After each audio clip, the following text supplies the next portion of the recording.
بسم اللہ الرحمن الرحیم۔ السلام علیکم دوستو، دنیا بھر کی خبروں میں آج آپ سنیں گے، لیکن اس سے پہلے اگر ہو سکے تو لائک اور سبسکرائب کا بٹن ضرور دبا لیں۔ شکریہ۔ آزاد کشمیر میں 10 نکاتی چارٹر آف ڈیمانڈ پر عمل درآمد کے لیے ہڑتال تیسرے روز بھی جاری ہے، جس سے نظام زندگی ٹھپ ہو کر رہ گیا۔ پبلک ٹرانسپورٹ، دکانیں، بازار اور کاروباری مراکز بند ہیں۔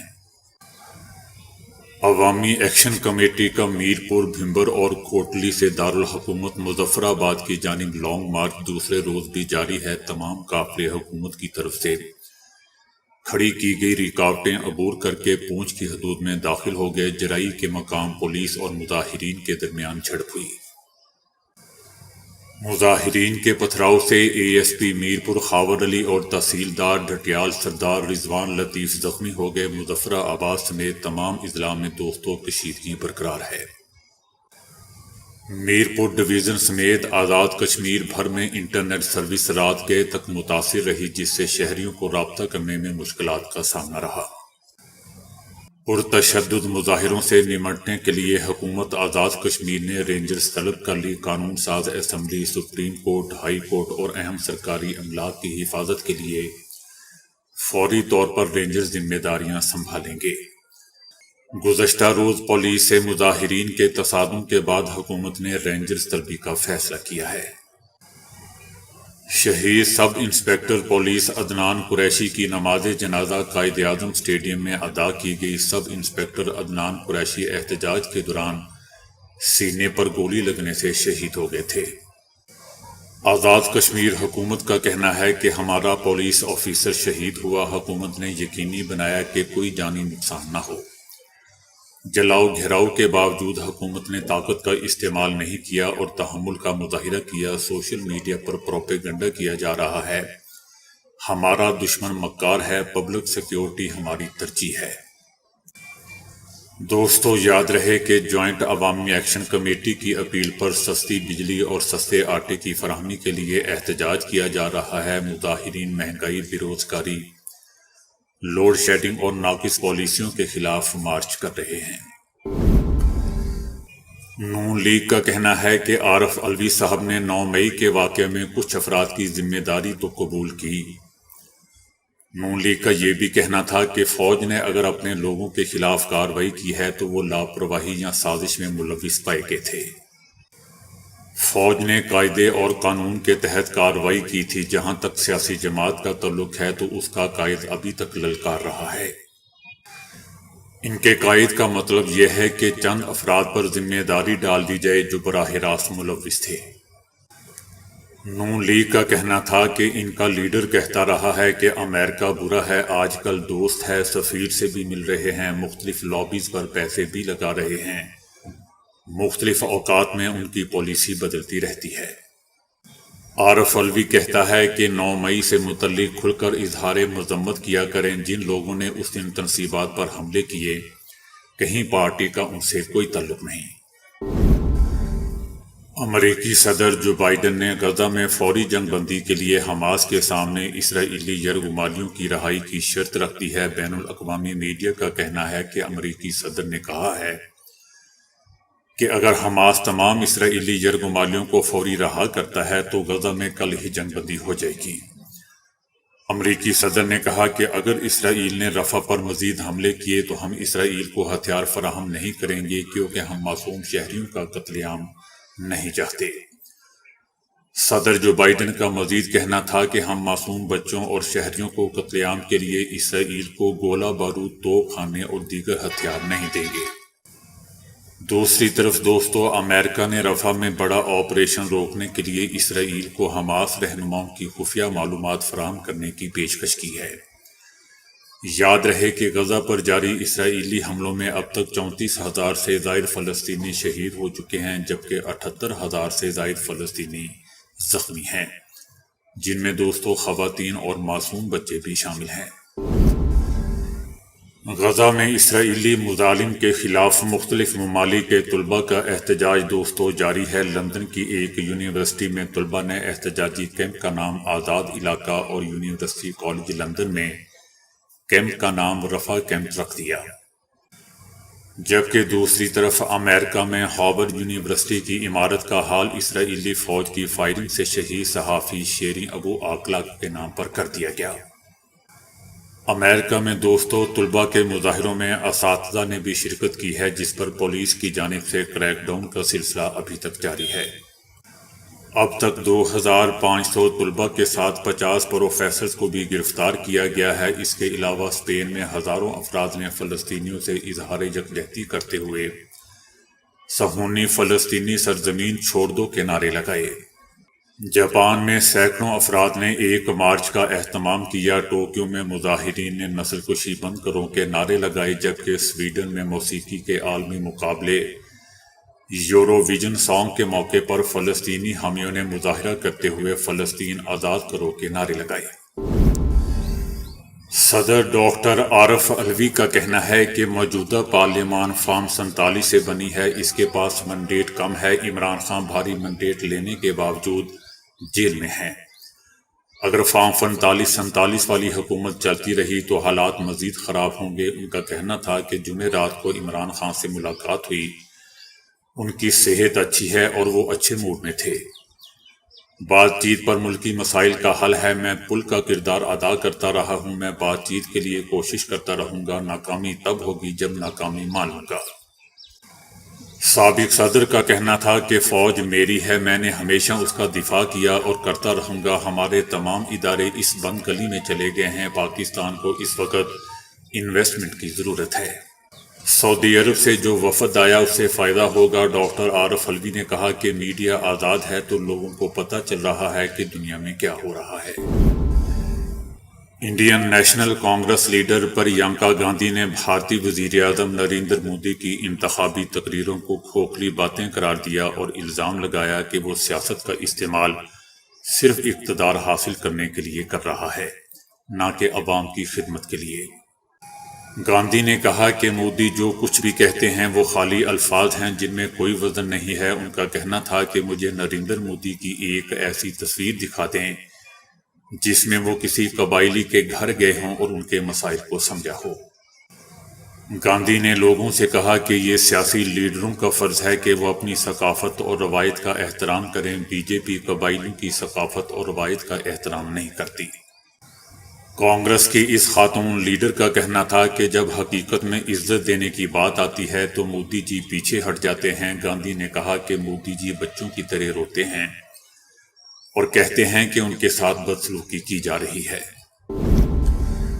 آزاد کشمیر میں چاروں تحصیلوں سے احتجاجی قافلے ترڑار کھل پہنچنا شروع ہو گئے ہیں۔ بلوچ اور اوان آباد میں انتظامیہ کی طرف سے کھڑی رکاوٹوں کو مظاہرین نے ہٹا دیا۔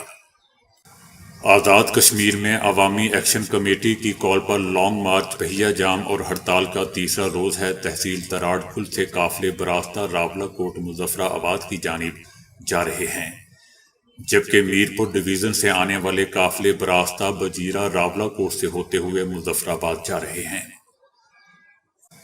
پلندری، بلوچ، تراڑ کھل، آوان آباد اور منگ سمیت ضلع بھر میں مظاہرین نے دوستوں پرامن احتجاج کیا ہے۔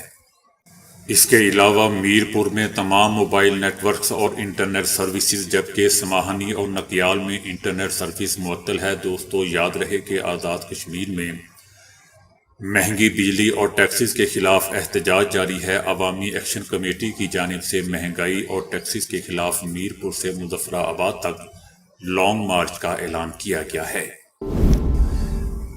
اسرائیلی وزیر اعظم نیتن یاہو نے دوستوں کولمبیا کے صدر پر حملہ کیا ہے، جب جنوبی امریکی رہنما نے غزہ کی جنگ میں ان کی گرفتاری کا مطالبہ کیا۔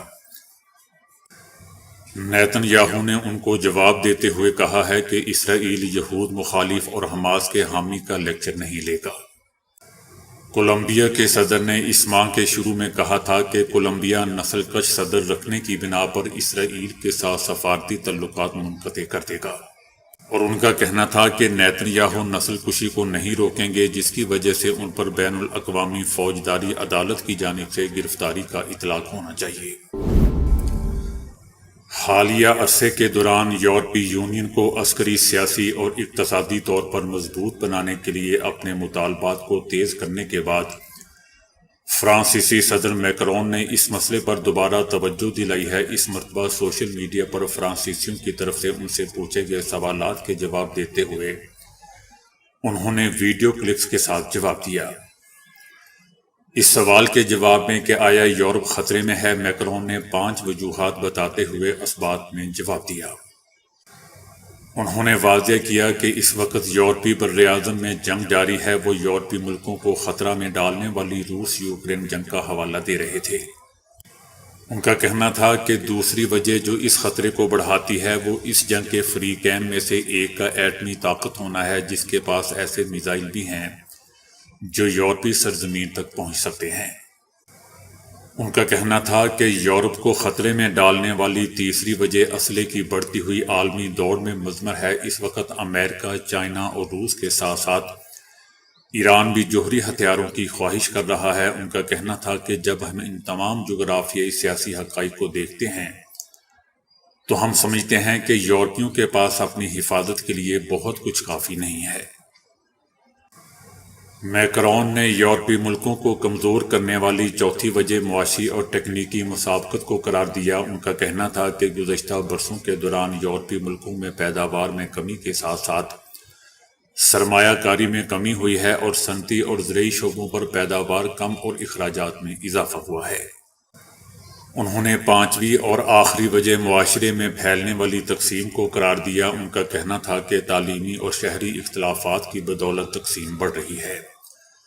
بعض اوقات سوشل نیٹ ورکنگ سائٹس کے ذریعے اختلافات کی آگ بھڑک اٹھتی ہے، اس سے لبرل جمہوریت خطرے میں پڑ جاتی ہے۔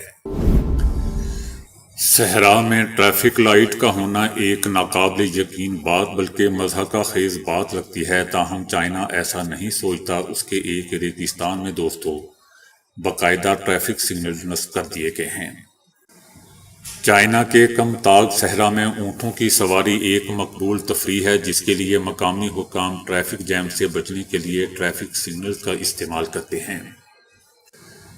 یہ ٹریفک سگنلز آپ کو ریت کے ٹیلوں اور گھاسو صوبے کے کریسنٹ لیک نیچر پارک میں جگہ جگہ نظر آئیں گے۔ مئی کے آغاز میں سالانہ تعطیلات کے دوران دوستوں ہزاروں لوگ ان قدرتی سیاحتی مقامات پر آتے ہیں اور مختلف سرگرمیوں میں مشغول ہوتے ہیں، جن میں سب سے زیادہ مقبول اونٹوں کی سواری ہے۔ 2023 میں اس پارک میں سواری کے لیے تقریباً 2400 اونٹ موجود تھے اور ساتھ ہی ساتھ دسیوں ہزار سیاح کی یومیہ تعداد دیکھنے میں آئی، جس کے نتیجے میں اونٹوں اور لوگوں کی بھیڑ سے کافی مسئلے مسائل پیدا ہوئے۔ عالمی مالیاتی ادارے IMF نے پاکستان میں انتخابات کے باوجود برقرار سیاسی بے یقینی کی نشاندہی کر دی۔ IMF کے مطابق PTI سے وابستہ آزاد امیدواروں نے 8 فروری 2024 کے انتخابات میں دیگر جماعتوں سے زیادہ ووٹ لیے۔ IMF کی سامنے آنے والی دستاویزات میں بتایا گیا ہے کہ نئی حکومت نے اسٹینڈ بائی ارینجمنٹ کی پالیسیاں جاری رکھنے کا عزم ظاہر کیا ہے۔ معاشی پالیسیوں کے عدم نفاذ، کم بیرونی فنانسنگ کے باعث قرضوں اور ایکسچینج ریٹ پر دباؤ کا خدشہ ہے۔ IMF کا کہنا ہے کہ پیچیدہ سیاسی صورتحال، مہنگائی اور سماجی تناؤ پالیسی اصلاحات کا نفاذ متاثر کر سکتا ہے، جبکہ اشیاء کی قیمتیں، شپنگ میں رکاوٹیں یا سخت عالمی مالیاتی حالات بیرونی استحکام کو متاثر کریں گے۔ IMF نے اپنی دستاویزات میں ذکر کیا ہے کہ انتخابات کے بعد 2 بڑی جماعتوں مسلم لیگ نون اور پیپلز پارٹی نے مخلوط حکومت تو بنائی ہے، مگر PTI سے وابستہ آزاد امیدواروں نے دیگر سیاسی جماعتوں سے زیادہ ووٹ لیے ہیں۔ PTI کی حمایت یافتہ ارکان نے قومی اسمبلی میں بڑی اپوزیشن قائم کی ہے۔ ماں باپ نے صرف 20,000 روپے کے لیے 12 سالہ بیٹی کی شادی کروا دی۔ بھارت میں غریب ماں باپ نے ایک بیٹی کے علاج کے لیے دوسری کم عمر بیٹی 10,000 بھارتی روپے تقریباً 21,000 پاکستانی روپے میں بیچ ڈالی۔ یہ افسوسناک واقعہ بھارتی ریاست آندھرا پردیش کے شہر نیلور میں پیش آیا ہے، جہاں اس میاں بیوی کی بڑی بیٹی بیمار پڑ گئی۔ اس کا علاج کراتے کراتے جب ان کی جمع پونجی ختم ہو گئی تو وہ بے بس ہو گئے۔ غریب ماں باپ کی اسی بے بسی کا فائدہ ان کے 46 سالہ ہمسائے شینا سبایا نے اٹھایا۔ اس نے ان ماں باپ کو لالچ دیا کہ وہ اپنی چھوٹی بیٹی جس کی عمر محض 12 سال تھی کو اس کے ساتھ شادی کرتی جائے، جس کے عوض وہ انہیں 10,000 روپے دے گا۔ ماں باپ اس پر رضامند ہو گئے اور بچی کی شادی اس کے ساتھ کر دی۔ ہمسایوں نے پولیس کو اطلاع دے دی۔ پولیس نے بچی کو بازیاب کر کے ملزم کو گرفتار کر لیا۔ کبھی کبھار ایسے واقعات سننے یا پڑھنے کو ملتے ہیں جسے جان کر انسان کی روح کانپ اٹھتی ہے۔ بھارتی ریاست گجرات میں ایک افسوسناک واقعہ پیش آیا ہے۔ ایک بہن اور 2 بھائیوں کو 10 سال بعد قید سے آزاد کروایا گیا۔ معلوم ہوا ہے کہ یہ خود اپنی مرضی سے کمرے میں بند ہوئے تھے۔ ریاست گجرات کے راجکوٹ میں 10 سال سے ایک کمرے میں بند 2 بھائیوں اور ایک بہن کو NGOs کے ملازمین نے ان کے والد کی مدد سے بچا لیا۔ راجکوٹ کے ایک گھر کے بند کمرہ کا دروازہ توڑا گیا جہاں سورج کی روشنی تک نہیں پہنچ پا رہی تھی۔ کمرے کے اندر باسی کھانا اور چاروں اطراف میں اخبارات بکھرے ہوئے تھے۔ جہاں 3 بھائی بہن 10 سال سے اپنے آپ کو قید کیے ہوئے تھے۔ تینوں بھائی بہن کی شناخت امریش، بھاوش اور میگنا کے نام سے کی گئی ہے۔ بچوں کی 10 سال قبل اپنی والدہ کی وفات کے بعد سے ایسی حالت ہوئی تھی۔ سماجی تنظیم کی جانب سے ان کے بال تراشے گئے اور انہیں صاف ستھرا کیا گیا۔ تینوں بھائی بہن نہایت کمزور ہو چکے ہیں جبکہ وہ بہتر انداز میں کھڑے ہونے کے قابل بھی نہیں تھے۔ انہیں فوری طور پر علاج کے لیے ہاسپٹل میں داخل کروا دیا گیا۔ تو دوستو ابھی کے لیے اتنا ہی۔ ویڈیو کو لائک اور شیئر کرنے کا بہت بہت شکریہ۔